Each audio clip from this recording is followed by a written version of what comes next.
같이 말씀 보겠습니다. 오늘 민수기 21장 4절부터 9절까지 말씀입니다. 오늘 본문은 일명 구리뱀 이야기, 놋뱀 이야기라고 하는 본문이고요. 광야의 이스라엘 백성들에게 있어서 매우 중요하게 생각되어진 인상 깊게 남겨진 사건입니다. 우리 어제 주일 설교에서도 이 부분을 다뤘죠. 니고데모에게 예수님께서 대답을 해주시는 가운데 이 내용을 언급하십니다. 이스라엘 백성들은 광야에서 방황하는 생활을 하고 있었습니다. 이제 거의 광야 생활이 막바지에 이르렀었는 그때인데요. 이스라엘 백성이 그 나머지 시간들 그 광야 생활을 참지 못하고 원망을 하죠. 5절입니다. 왜 우리를 이집트에서 데리고 나와서 이 광야에서 죽게 하는 거요? 여기에는 빵도 없고 물도 없어. 이 형편없는 음식은 이제 지긋지긋하오. 이집트를 다시 한번 생각하는 거죠.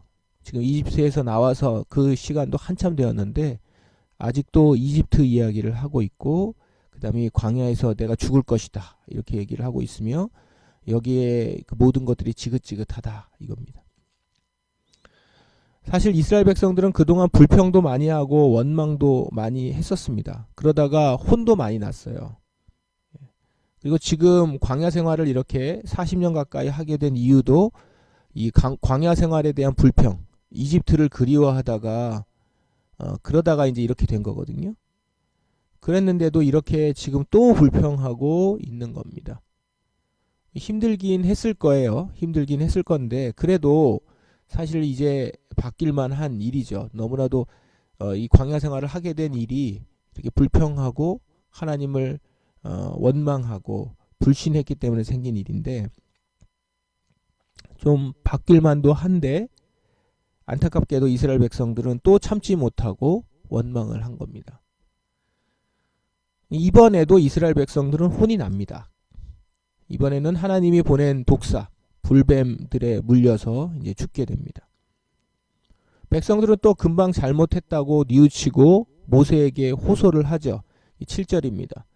우리가 당신과 여호와를 원망함으로 죄를 지었습니다. 여호와께 기도드려서 이 뱀들을 없애주십시오. 모세가 기도를 하나님께 드립니다. 그러자 하나님은 백성들을 살릴 수 있는 방법을 알려주시죠. 바로 구리뱀을 만들어서 불뱀에 물렸는데 그거하고 같이 생긴 놋뱀, 구리뱀을 만들어서 장대에 매달아 놓고 그 구리뱀을 쳐다보면 살아날 수 있다, 살 수 있다. 정말 뱀에 물린 사람들이 살아날 수 있을까? 이제 그 가운데서 이 구리뱀을 만들어서 장대에 답니다. 그런데 사람들은 이 장대의 구리뱀을 쳐다보고 이제 살아나죠. 그게 이제 오늘 본문 이야기입니다. 여기서 우리가 한 가지 기억할 것은 구리뱀에 어떤 효험이 있는 것은 아니었습니다. 구리뱀을 만드신 하나님께서 낫게 해주신 것이죠. 단 누가 낫습니까? 이 구리뱀을 보면 낫는다는 거예요. 구리뱀을 만들었으니까 나을 것이다가 아니고 구리뱀을 보면 낫습니다. 이제 구리뱀을 보면 낫는다라고 하는 하나님의 말씀을 믿는 자가 난 거죠. 하나님은 이것을 약속했고 이 약속을 하신 하나님을 믿고 그분의 말씀대로 따르는 자, 그 자를 약속대로 낫게 해주신다라는 것입니다. 이 본문을 하나님은 믿는 자를 의롭다 하신다, 하나님은 믿는 자를 의롭다 하신다라고 하는 의미에서 보면 이 본문은 하나님은 당신을 믿고 그 말씀을 따라서 행하는 자들을 살리셨다라는 것을 분명히 보여줍니다. 당신을 믿고 그 말씀을 따라서 행하는 자를 살린다. 이것을 분명히 보여주는 말씀이에요. 독사에 물려서 죽어가는 자에게 하나님이 요구하신 것은 단 한 가지였습니다. 다시 나의 말을 믿고 따르라 이거예요. 그리고 이스라엘에게 제시하신 것은 장대에 달린 구리뱀이었죠.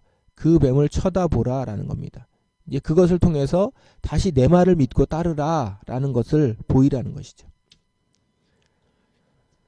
지금 독사에 물려 죽어가고 있는 사람이 어떻게 장대에 구리뱀을 본다고 삽니까? 그런데 그걸 믿으라는 거예요. 인간의 생각으로는 말도 안 되지만 하나님은 그 뱀을 달아 올리셨고 그 죽어가는 자에게 내 말을 믿고 이 뱀을 쳐다보면 산다라는 겁니다. 하나님이 백성들에게 요구하시는 것은 단 하나입니다. 뭡니까? 나를 믿는 믿음. 내 말을 믿고 따르는 믿음인 것이죠. 다른 어떤 공로는 필요 없고 오직 믿음 하나 보시려고 하는 것입니다. 하나님은 그 믿음을 보시기 원했고 그렇게 하나님을 믿는 자를 오늘 살리셨다라는 것을 이 이야기는 우리에게 분명하게 보여줍니다. 자, 이제 우리 히브리서 3장 1절부터 6절 본문 보고 같이 말씀을 더 나누겠습니다. 히브리서 3장 1절부터 6절 성경 봉독하겠습니다. 우리 함께 말씀 보겠습니다. 오늘 히브리서 3장 1절부터 6절 말씀입니다. 히브리서 본문은 성도들에게 예수님에 대해서 깊이 생각하라 라고 요청을 합니다. 왜냐하면 우리는 모두 하나님께서 부르신 사람들인데 그런 우리에게 하나님이 예수님을 보내셨기 때문입니다. 예수님은 우리의 사도시며 우리를 하나님께로 이끄시는 대제사장이다 라고 하십니다. 그 예수님이 우리를 위해 어떤 일을 하셨는지 그분이 어떤 분이신지를 아는 것은 우리 자신을 위해서 너무 중요한 것이죠. 우리를 위해 보내신 것이니까요. 히브리서 기자는 예수님을 모세와 비교를 합니다. 모세와 비교하는 이유는 히브리인들에게 모세는 이스라엘의 지도자 중에서 중보의 역할을 가장 잘한 사람이기 때문입니다. 그러한 모세와 비교하며 예수님이 얼마나 우월한 분인지를 지금 보여주려고 하시는 거죠. 일단 모세와 예수님의 공통점이 있습니다. 바로 하나님께 충성한 사람들이었다라는 겁니다. 하나님의 부르심에 따라서 그 자리에서 성실하게 충성스럽게 사명을 감당하여 이스라엘을 잘 인도했다는 것이죠. 이처럼 모세, 예수님은 모두 하나님 앞에서 충성스러운 사람들이었습니다.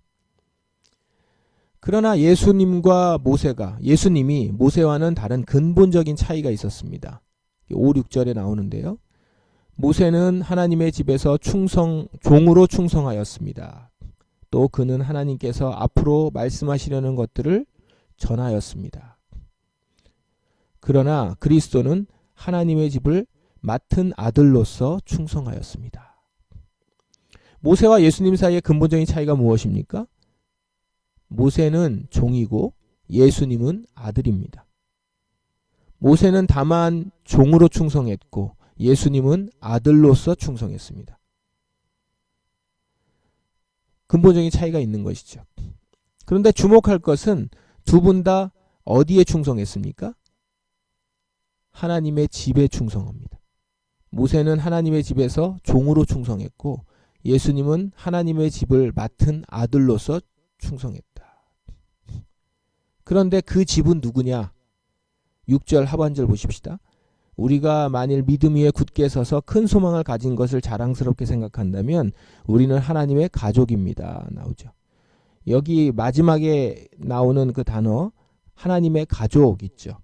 여기서 가족이라는 단어는 헬라어로 오이코스라고 하는 단어인데 이 단어가 기본적으로 뜻하는 말이 집입니다. 집.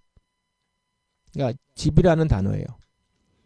그러니까 지금 1절에서 하나님께서 부르셨고 그렇게 부름받은 사람들로서 예수님을 깊이 생각하며 예수를 붙드는 믿음을 끝까지 붙잡는 자들, 그들을 곧 하나님의 집인 것입니다. 우리가 하나님의 집이다. 자, 이렇게 보면 모세와 예수님 모두 하나님의 집인 우리를 위해 충성한 거죠. 이 얼마나 큰 은혜입니까? 이제 우리는 정말 하나님의 집으로서 끝까지 믿음 위에 굳게 서야 합니다. 이 본문을 하나님은 믿는 자를 의롭게 하신다라고 하는 주제로 보면 오늘 히브리서 본문은 하나님이 의롭게 하신 것은 단지 죄사함 차원이 아니라 하나님의 집, 그 가족으로 받아들여지는 신분의 변화 차원이라는 것은 사실을 보여줍니다. 하나님이 우리를 의롭게 하셨다는 것은 우리를 당신의 집으로 세우셨다라고 하는 의미입니다. 집이라는 이 은유, 메타포를 좀 더 생각해 봅시다. 집은 세워졌다가 부숴버리는 그런 뭐 레고 장난감 같은 것이 아니지 않습니까? 한번 세워지면 계속 유지가 되고 그 자리에 잘 서 있어야 합니다. 집은 그래서 짓는 거죠. 그게 집에 마땅한 모습입니다. 그러므로 우리가 하나님의 집이라면 우리는 집으로서 계속 잘 세워져 있어야 한다는 것이죠. 성도는 한번 믿음으로 의롭다함을 받았으면 다 된 게 아니라 의롭다함을 받은 자로서 그 자리에서 계속 잘 서 있어야 한다는 겁니다. 예수님은 그 하나님의 집인 우리를 위해 충성하였습니다.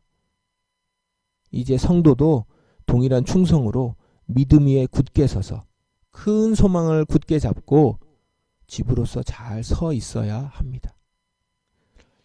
두 본문을 종합해 보겠습니다. 하나님은 믿는 자를 의롭게 하신다 라고 하는 주제를 가지고 이 두 본문, 민수기 본문과 히브리서 본문을 종합해 보십시다. 하나님은 독사에 물린 이들을 위해서 구리뱀을 만들어서 장대에 매달아 올리셨고 이것을 쳐다보는 자는 누구든지 살 것이다 라고 말씀하셨습니다. 하나님은 당신을 믿고 그 말씀을 따라 구리뱀을 쳐다보는 자를 살리신 것입니다. 이는 하나님이 우리를 어떻게 살리셨는지를 보여줍니다. 하나님은 죄로 인해서 죽어가는 우리를 위해 예수님을 보내셨고 그 예수님을 보내셔서 십자가에 달리게 하셨고 우리는 그 십자가를 바라보아 영생을 얻게 된 겁니다. 십자가를 바라보는 믿음 하나로 우리는 하나님께 의롭다함을 얻은 자 되었습니다. 히브리서는 이렇게 믿음으로 의롭다 하신 자를 하나님의 집으로 세우셨다라고 말씀합니다.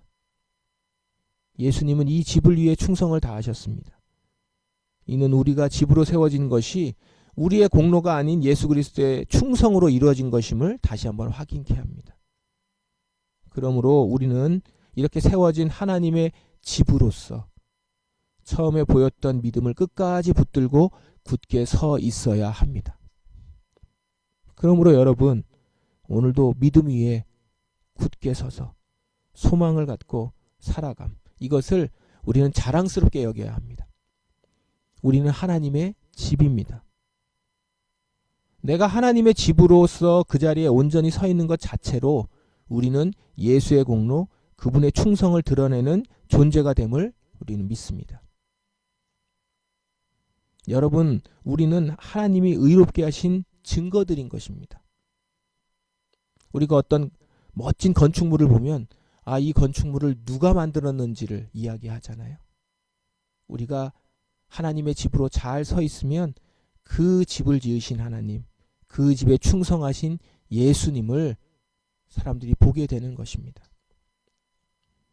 오늘 믿어 의롭게 하심을 얻은 당사자이며 우리 믿음만 있으면 된다라는 것을 보일 수 있는 하나님의 집으로서 우리가 그 자리에 잘 서 있고 그것을 보여줄 수 있는 인생임을 오늘도 꼭 기억하는 저와 여러분이 되었으면 좋겠습니다. 오늘 그렇게 하나님의 집으로서 그리스도의 충성으로 세워진 집으로 믿음 위에 굳게 서서 살아가는 우리가 되기를 주님의 이름으로 축원합니다.